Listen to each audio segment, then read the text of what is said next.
In point of fact, the civilian government headed by Prince Max of Baden, which had not been told of the worsening military situation by the High Command until the end of September, held out for several weeks against Ludendorff's demand for an armistice. One had to live in Germany between the wars to realize how widespread was the acceptance of this incredible legend by the German people. The facts which exposed its deceit lay all around. The Germans of the right would not face them. The culprits, they never ceased to bellow, were the November criminals, an expression which Hitler hammered into the consciousness of the people. It mattered not at all that the German army, shrewdly and cowardly, had maneuvered the Republican government into signing the armistice which the military leaders had insisted upon, and that it thereafter had advised the government to accept the peace treaty of Versailles. Nor did it seem to count that the Social Democratic Party had accepted power in 1918 only reluctantly, and only to preserve the nation from utter chaos which threatened to lead to Bolshevism. It was not responsible for the German collapse. The blame for that rested on the old order which had held the power. A few generals were courageous enough to say so. On August 23, 1924, the Frankfurter Zeitung published an article by General Freiherr von Schöneich, analyzing the reasons for Germany's defeat. He came to the irresistible conclusion that we owe our ruin to the supremacy of our military authorities over civilian authorities. In fact, German militarism simply committed suicide. Quoted by Telford Taylor in Sword and Swastika, page 16. But millions of Germans refused to concede this. They had to find scapegoats for the defeat and for their humiliation and misery. They easily convinced themselves that they had found them in the November criminals, who had signed the surrender and established democratic government in the place of the old autocracy. The gullibility of the Germans is a subject which Hitler often harps on in Mein Kampf. He was shortly to take full advantage of it. When the pastor had left the hospital in Pasewalk that evening of November 10, 1918, there followed terrible days and even worse nights for Adolf Hitler. I knew, he says, that all was lost. Only fools, liars, and criminals could hope for mercy from the enemy. In these nights, hatred grew in me, hatred for those responsible for this deed, miserable and degenerate criminals. The more I tried to achieve clarity on the monstrous event in this hour, the more the shame of indignation and disgrace burned my brow. What was all the pain in my eyes compared to this misery? And then, my own fate became known to me. I decided to go into politics. As it turned out, this was a fateful decision for Hitler and for the world. The beginning of the Nazi Party. The prospects for a political career in Germany for this 30-year-old Austrian without friends or funds, without a job, with no trade or profession or any previous record of regular employment, with no experience whatsoever in politics, were less than promising, and at first, for a brief moment, Hitler realized it. For days, he says, I wondered what could be done, but the end of every meditation was the sober realization that I, nameless as I was, did not possess the least basis for any useful action. He had returned to Munich at the end of November 1918 to find his adopted city scarcely recognizable. Revolution had broken out here, too. The Wittelsbach king had also abdicated. Bavaria was in the hands of the Social Democrats, who had set up a Bavarian People's State under Kurt Eisner, a popular Jewish writer who had been born in Berlin. On November 7th, Eisner, a familiar figure in Munich with his great gray beard, his pince-nez, his enormous black hat, and his diminutive size, had traipsed through the streets at the head of a few hundred men and, without a shot being fired, had occupied the seat of Parliament and government and proclaimed a republic. 3 months later he was assassinated by a young right-wing officer, Count Anton Arco-Vallai. The workers thereupon set up a Soviet republic, but this was short-lived.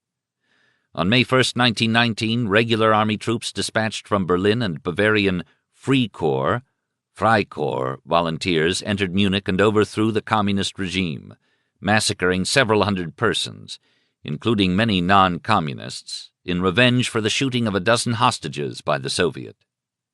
Though a moderate social democratic government under Johannes Hoffmann was nominally restored for the time being, The real power in Bavarian politics passed to the right. What was the right in Bavaria at this chaotic time? It was the regular army, the Reichswehr. It was the monarchists who wished the Wittelbachs back. It was a mass of conservatives who despised the democratic republic established in Berlin. And as time went on, it was above all the great mob of demobilized soldiers for whom the bottom had fallen out of the world in 1918. Uprooted men who could not find jobs or their way back to the peaceful society they had left in 1914. Men grown tough and violent through war who could not shake themselves from ingrained habit, and who, as Hitler, who for a while was one of them, would later say, became revolutionaries who favored revolution for its own sake and desired to see revolution established as a permanent condition. Armed Free Corps bands sprang up all over Germany and were secretly equipped by the Reichswehr. At first they were mainly used to fight the Poles and the Balts on the disputed eastern frontiers, but soon they were backing plots for the overthrow of the Republican regime. In March 1920, one of them, the notorious Erhard Brigade, led by a freebooter, Captain Erhard, occupied Berlin and enabled Dr. Wolfgang Kapp, a mediocre politician of the extreme right, to proclaim himself chancellor. Kapp was born in New York on July 24, 1868. The regular army, under General von Seeckt, had stood by while the President of the Republic and the government fled in disarray to Western Germany. Only a general strike by the trade unions restored the Republican government. In Munich at the same time, a different kind of military coup d'etat was more successful. On March 14, 1920, the Reichswehr overthrew the Hoffmann socialist government and installed a right-wing regime under Gustav von Kahr.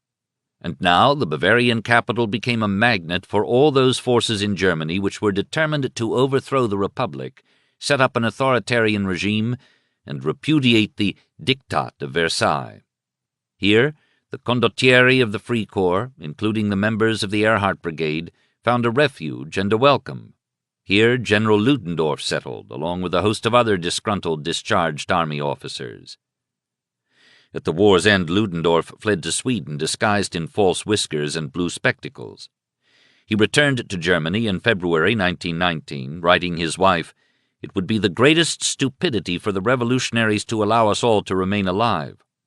Why, if ever I come to power again, there will be no pardon. Then, with an easy conscience, I would have Ebert, Scheidemann and company hanged and watched them dangle." Margarete Ludendorff, Als ich Ludendorffs Frau war, page 229. Ebert was the first president and Scheidemann the first chancellor of the Weimar Republic. Ludendorff, though second in command to Hindenburg, had been the virtual dictator of Germany for the last 2 years of the war.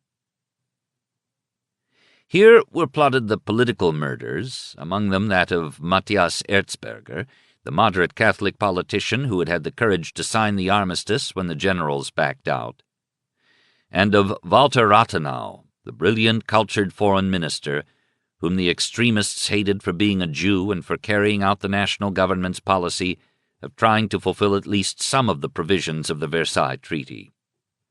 It was in this fertile field in Munich that Adolf Hitler got his start.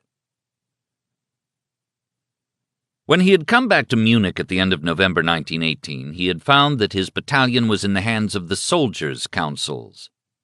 This was so repellent to him, he says, that he decided at once to leave as soon as possible. He spent the winter doing guard duty at a prisoner-of-war camp at Traunstein, near the Austrian border. He was back in Munich in the spring. In Mein Kampf, he relates that he incurred the disapproval of the left-wing government and claims that he avoided arrest only by the feat of aiming his carbine at 3 scoundrels who had come to fetch him. Immediately after the communist regime was overthrown, Hitler began what he terms his first more or less political activity. This consisted of giving information to the Commission of Inquiry set up by the 2nd Infantry Regiment to investigate those who shared responsibility for the brief Soviet regime in Munich. Apparently, Hitler's service on this occasion was considered valuable enough to lead the army to give him further employment. He was assigned to a job in the Press and News Bureau of the Political Department of the Army's District Command.